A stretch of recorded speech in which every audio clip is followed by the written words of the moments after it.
अस्सलाम वालेकुम दोस्तों, आप लोग देख रहे हैं तलाश रोज़गार। मैं हूं आपका होस्ट असलान शहजाद।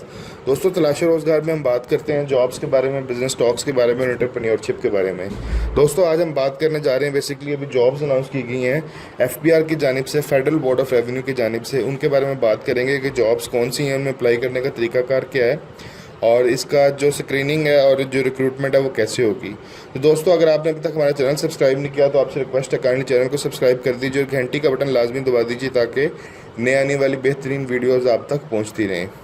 तो दोस्तों, आगे चलने से पहले सबसे पहले हम बात करेंगे एफबीआर के बारे में। फेडरल बोर्ड ऑफ रेवेन्यू जो है, ये अदारा बेसिकली कैसे काम कर रहा है। ये federal board of revenue Pakistan का एक बैकबोन का जो हैसियत रखता है, क्योंकि पाकिस्तान में जितनी भी जब हमारा बजट अनाउंस किया जाता है तो हमारे जो बेसिकली इनकम सोर्स है, जो हमारे जितने भी इनकम्स हैं, वो मैक्सिमम इनकम्स जो हैं वो एफबीआर जो है सो कलेक्ट करके देता है और उसी इनकम से फिर हम जो अपने एक्सपेंसेस को मेंटेन करते हैं और अपना मुल्क पूरे साल के लिए चलाते हैं। एफबीआर जो है बेसिकली ये डायरेक्ट टैक्स और इनडायरेक्ट टैक्स दोनों कलेक्ट करता है। डायरेक्ट टैक्स जो है वो बेसिकली इनकम टैक्स आ जाता है, जिसमें हर बंदा अपने रिटर्न्स फाइल करता है और वो बताता है कि साल में उसने इतना बिजनेस किया था, उसका नेट प्रॉफिट इतना था और उस नेट प्रॉफिट की जो वो परसेंटेज है वो गवर्नमेंट को जमा करवाता है, ख़जाने में जमा करवा देता है। तो दोस्तों, इनडायरेक्ट टैक्स जो है वो बेसिकली सेल्स टैक्स से इकट्ठा किया जाता है। सेल्स टैक्स जो है वो हर बंदा आप पे करते हैं, कोई भी चीज़ परचेज़ करते हैं तो आप उस पर सेल्स टैक्स पर जो है वो पे करते हैं। आप अगर एक टॉफ़ी भी लेते हैं, बिस्किट लेते हैं, चाय की पत्ती लेते हैं, सिगरेट का पैकेट लेते हैं, तो आप उसके ऊपर देखते हैं कि प्राइस जो मेंशन होती है उसमें उस प्राइस के साथ आगे सेल टैक्स मेंशन होता है। इवन आप जो कोल्ड ड्रिंक भी पी रहे हैं तो उसके ऊपर भी सेल टैक्स दे रहे हैं। तो ये इनडायरेक्ट टैक्स है, ये भी एफबीआर कलेक्ट कर रहा होता है। जो कंपनीज अपनी प्रोडक्ट्स बेचती हैं तो हर प्रोडक्ट के अंदर कस्टमर से सेल टैक्स लेके एफबीआर को आगे जमा करवाती हैं। इनके पास एसटीएन नंबर होता है, जिसे सेल टैक्स नंबर कहते हैं, जो एफबीआर ने इन्हें जो है अलाउ किया होता है। आप जिस तरह किसी रेस्टोरेंट पर खाना खाने जाते हैं तो आप वहाँ पे भी सेल्स टैक्स पे करते हैं, तो वो 17% टैक्स जो आप पे कर रहे होते हैं आप उसको रेस्टोरेंट से वेरीफाई भी कर सकते हैं। उनका एसटीएन नंबर, उनका एक सर्टिफिकेट होता है एफबीआर का, जो उन्होंने अलाउ किया होता है कि आप अपने बिल के अंदर कस्टमर से इतना टैक्स वसूल कर सकते हैं। तो दोस्तों, एफबीआर बेसिकली जो जॉब्स आई हैं उससे बात करने से पहले आपको बता देता हूँ, एफबीआर बेसिकली 3 तरह की मेजर टैक्सेस को डील कर रहा है। एक इनकम टैक्स को डील करता है, जो हम हर बंदा अपनी जो है सैलरी में से, अपना जो बिजनेसमैन अपने प्रॉफिट में से उसको रिटर्न फाइल करके गवर्नमेंट को पे करता है। दूसरा जो है इनडायरेक्ट टैक्स, जो सेल टैक्स जिसमें आ जाते हैं, या एफईडी फेडरल एक्साइज ड्यूटी आ जाती है।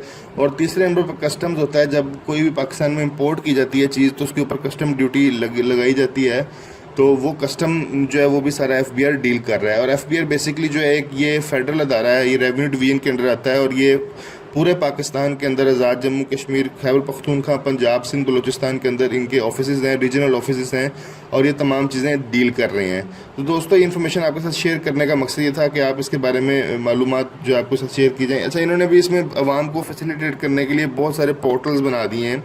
सबसे पहले इन्होंने एक एफबीआर मालूमात के नाम से जो है बनाया कि अगर आप जानना चाहते हैं कि क्या क्या चीज़ें एफबीआर के डेटाबेस में है, क्योंकि हर चीज़ अब कंप्यूटराइज की जा चुकी है, नादरा से कनेक्टेड है, तो जो भी एसेट्स आपके हैं, इवन नादरा भी कनेक्टेड है। इसके अलावा आपकी जो प्रॉपर्टीज़ है, जब आप प्रॉपर्टी परचेज़ करते हैं तो लैंड रिकॉर्ड सिस्टम में सारी चीज़ें आपके पास अपडेट हो जाती हैं। जब आप फाइलर बनते हैं, आपको एनटीएन नंबर जब इशू किया जाता है तो आपकी हर चीज़ जो है वो एफबीआर के डाटाबेस में आ जाती है, क्योंकि कंप्यूटराइज सिस्टम है, सारे डाटाबेसेस में आपका रिकॉर्ड आ रहा है।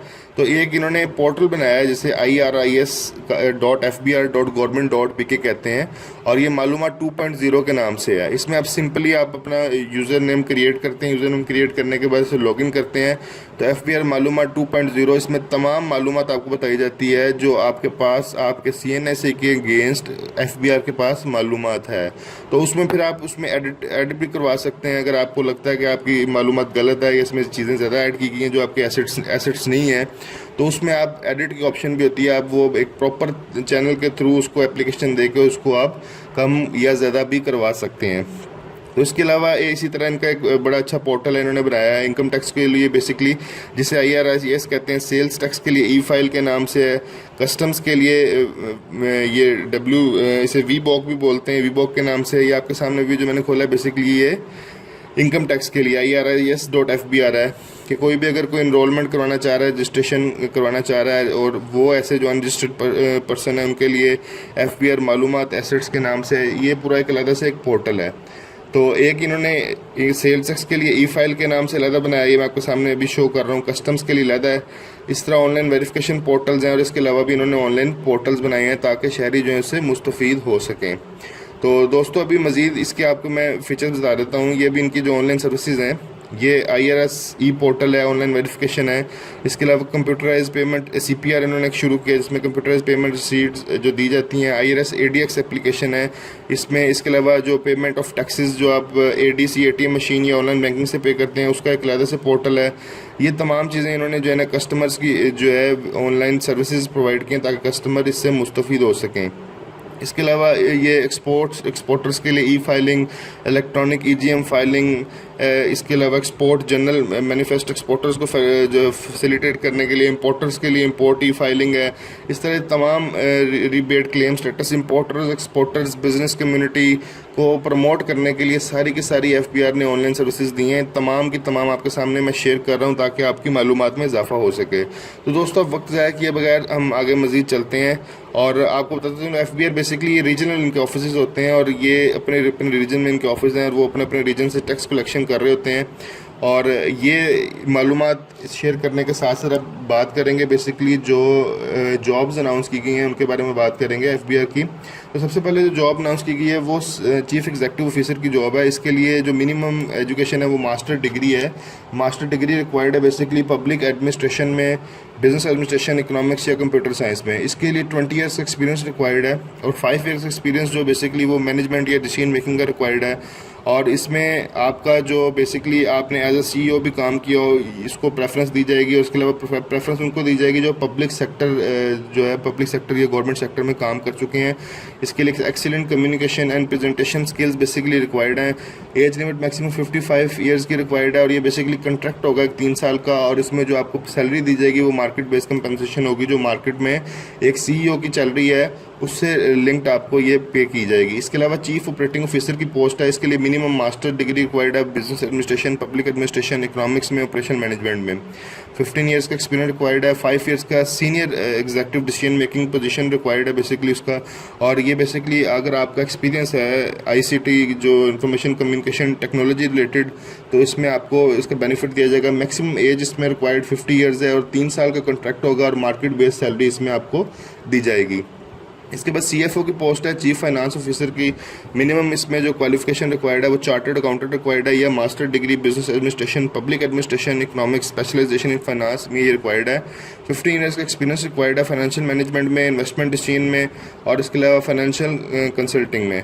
आपके पास फाइनेंस का, अकाउंटिंग का, बजटिंग का, कॉस्ट कंट्रोल प्रिंसिपल इनका तमाम का नॉलेज होना चाहिए।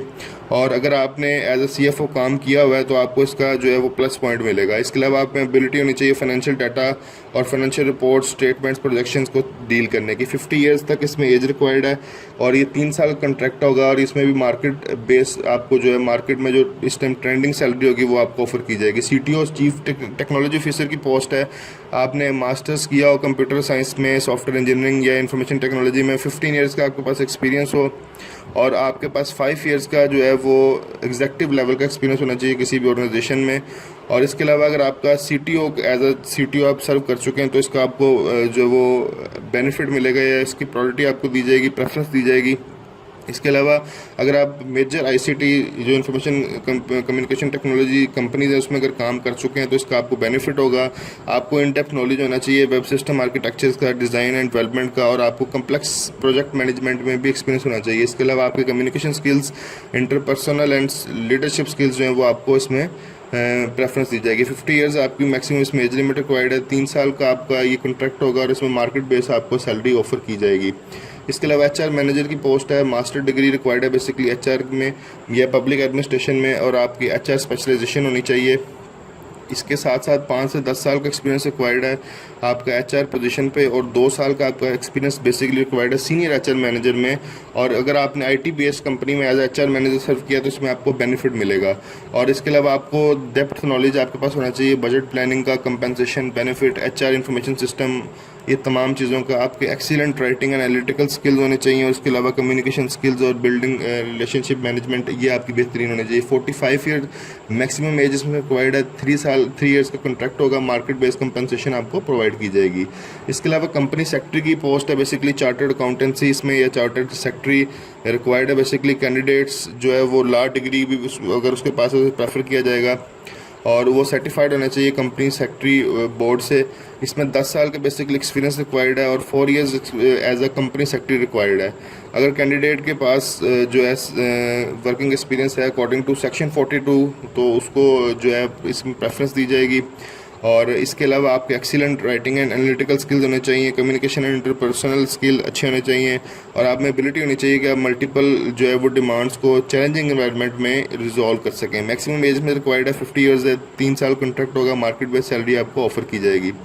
इसके अलावा दोस्तों लीगल एडवाइज़र की पोस्ट है, आपने बैचलर डिग्री की हो लॉ में, ठीक है, या आपके पास LLM की डिग्री हो, या पब्लिक पॉलिसी गवर्नेंस या लेजिस्लेशन ड्राफ्टिंग में आपने मास्टर्स किया हो, 15 ईयर की इसमें आपको एक्सपीरियंस रिक्वायर्ड है, आपकी जो है प्रैक्टिस रिक्वायर्ड है एज आपने जो बेसिकली लीगल इंस्टीट्यूशन या प्रोजेक्ट बेस्ड फर्म को एज अ लीगल कंसल्टेंट आपने सर्व किया हो, और आप इनरोल्ड हो पाकिस्तान बार काउंसिल में एज एडवोकेट हाई कोर्ट।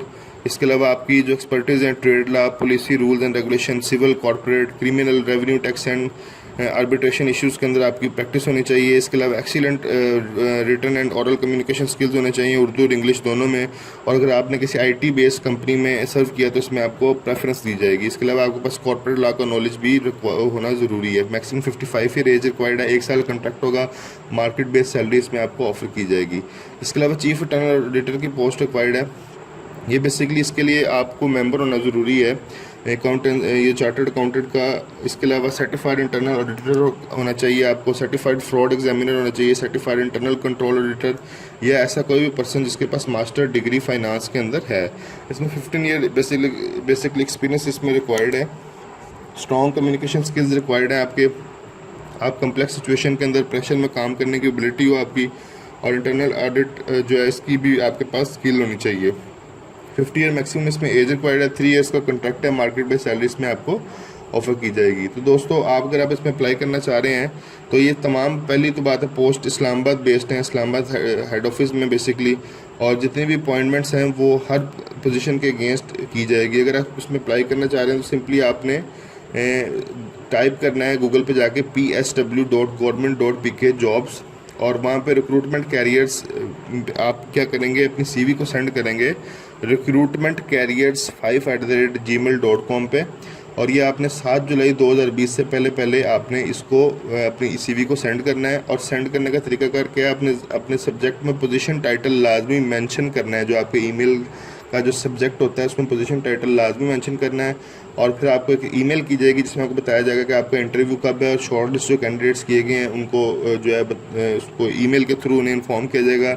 इसमें किसी भी किस्म का TA जो है इंटरव्यू के लिए नहीं दिया जाएगा। अगर आप किसी भी आपकी डिग्री जो फॉरेन यूनिवर्सिटी से है तो वो उसके आपके पास इक्विवेलेंसी सर्टिफिकेट जो होना चाहिए जो HEC इशू करती है।